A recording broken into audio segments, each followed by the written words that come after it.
never made it, but I know what it takes. I'm motivated by a mix of emotion. Got my statement, and I'm reading it slow so I can understand it fully. Appreciate my standing, go out of this world and right on time.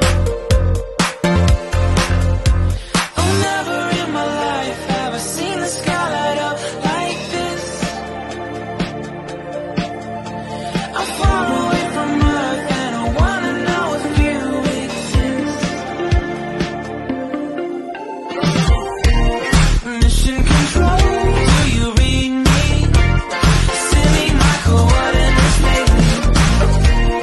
Mission control, am I drifting? Tie me to someone who will love me, yeah. Wait, I think I'll last a bit longer. Fine. Welcome everyone. Welcome everyone. Welcome everyone to another Ref Brandon and the Todd family YouTube video. Wherever you are, whatever you may be doing, thank you so much for making Ref Brandon and the Todd family a part of your day. We always greatly appreciate it. Today, I'm going to do something we have not done in a while. I'm really not sure what number we're up to now. As I always say here on the channel, I don't write this stuff down. I just try to go by memorization. And since I pretty much just about put out a video every day, it's getting harder and harder to memorize this stuff. But I believe this is installment number 6, but that might be the wrong guess, the wrong number. But I'm talking about where are they now. I feel like since we are counting down the days to the beginning of the 2023 college football season, I've been discussing a lot of college football lately.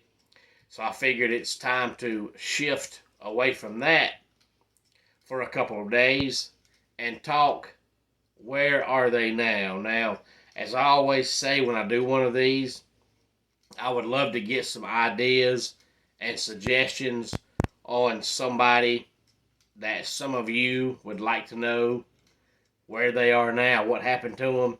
But so far, every installment I've done has been about a wrestler because, shockingly, as much as it's hard to believe, I'm a wrestling fan.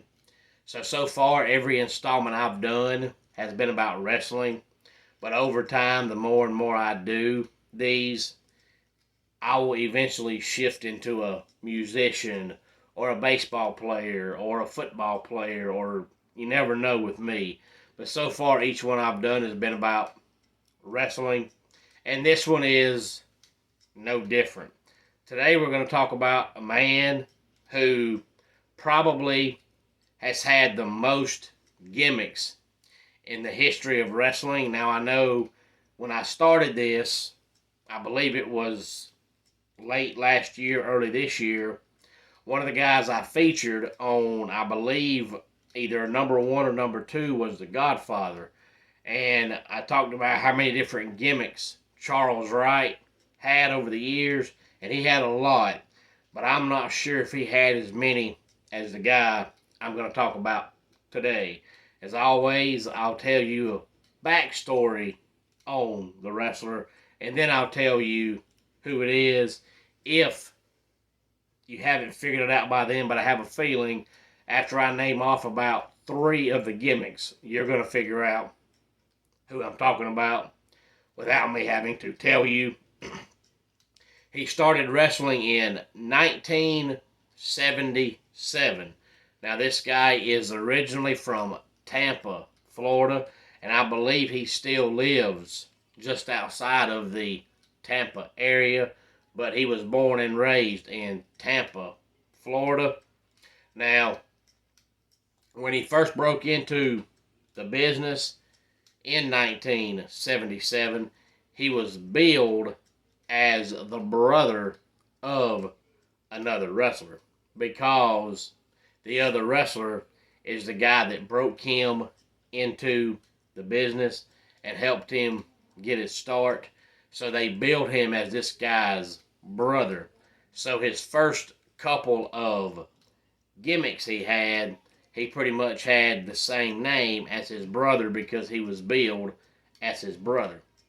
But over the years, he's been Baron Beefcake, Big Brother Booty, the Booty Man, Brother Brute, Brute Force, Brutus Beefcake, the Butcher, the Clipmaster, the Disciple, and then the names that he had because of his storyline brother was Dizzy Golden, Dizzy Hogan, Ed Boulder, Eddie Golden, Eddie Hogan, the Mariner, the Man with No Face, and the Man with No Name, and last but not least, the Zodiac.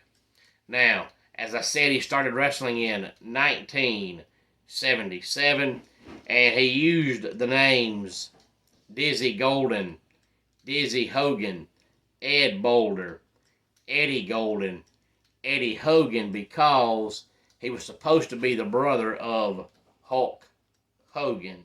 Now, this guy's a little bit younger than Hulk Hogan, but Hulk Hogan helped him get in the business. And when Hulk Hogan first started wrestling, before he became Hulk Hogan, at one time his name was Terry Boulder. So they called this guy Ed Boulder.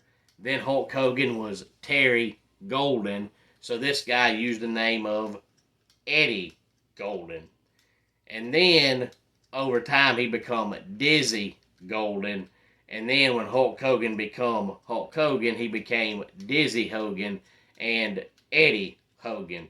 Now, most people say that if this guy wasn't friends with Hulk Hogan, he would have never got in the business because he just wasn't bad in the ring, but he wasn't good.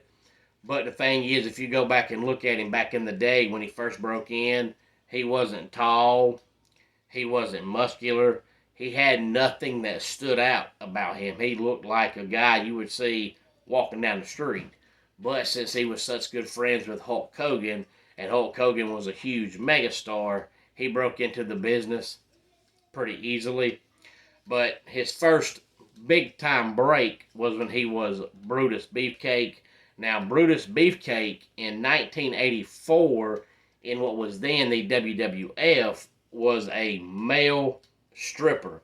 That's how Brutus Beefcake started. Of course, we know it didn't stay there, but it started out, he was supposed to be a male stripper. So go back on YouTube and try to find some Brutus Beefcake footage from 1984 and see him trying to be a male stripper.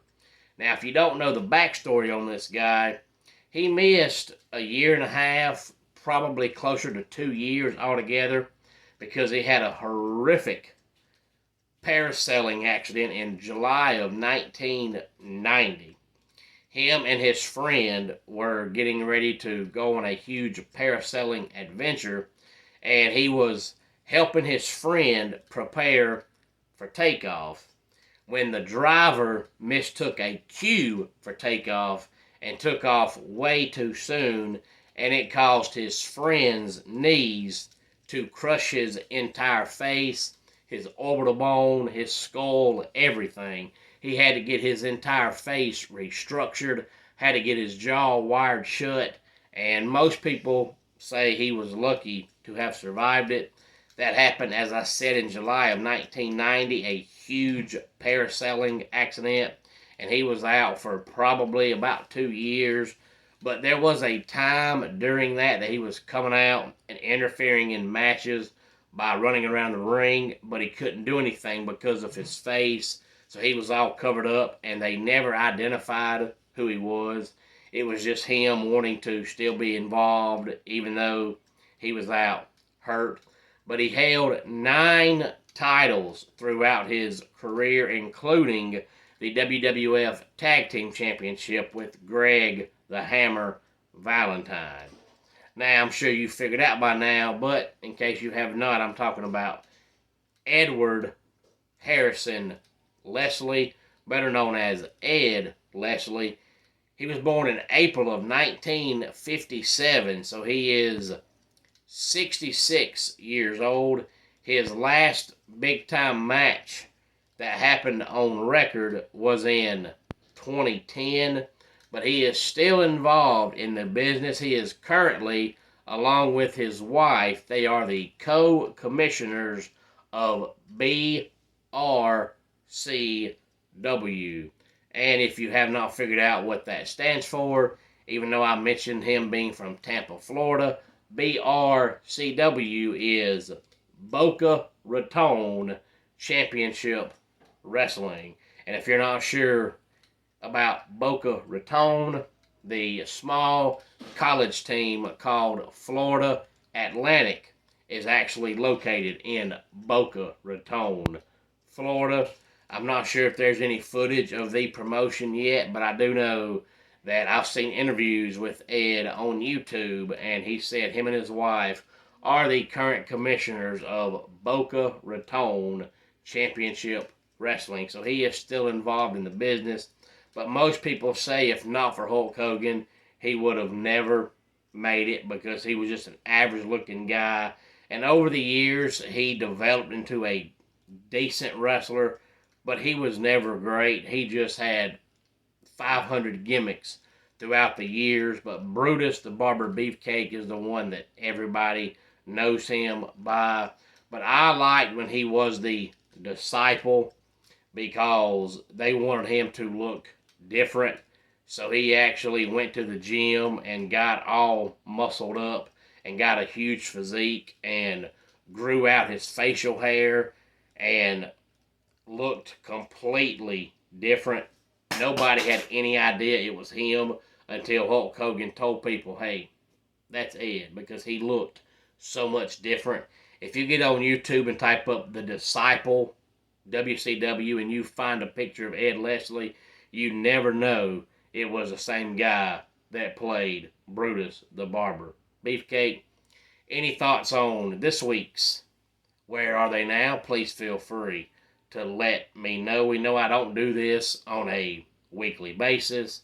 I don't even do this on a monthly basis. I just do it whenever I feel like it, and whenever somebody crosses my mind that I have not talked about in a while, and I feel like they were a big enough name to where people might wonder, what are they doing now? Because Ed Leslie is still involved in the wrestling business.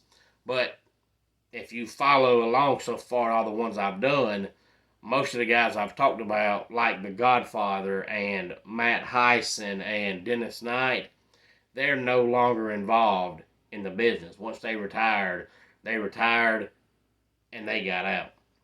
Homes for Our Troops is a publicly funded 501c nonprofit organization that builds and donates specially adapted custom homes nationwide for severely injured post 9/11 veterans. Since the 2004 inception, nearly 90 cents of every dollar spent has gone directly to our program services for veterans. Visit at hfotusa.org. Let's go ahead and get our dad joke of the day in here. I showed my badly damaged luggage to my lawyer and said, I want to sue the airline. And he said, but you don't have much of a case. And that does it for today's Ref Brandon and the Todd Family YouTube video. Until next time, it's Ref Brandon saying, just like in pro wrestling, life can be over by the count of 3. Tell your friends and family how much you love them. Bye.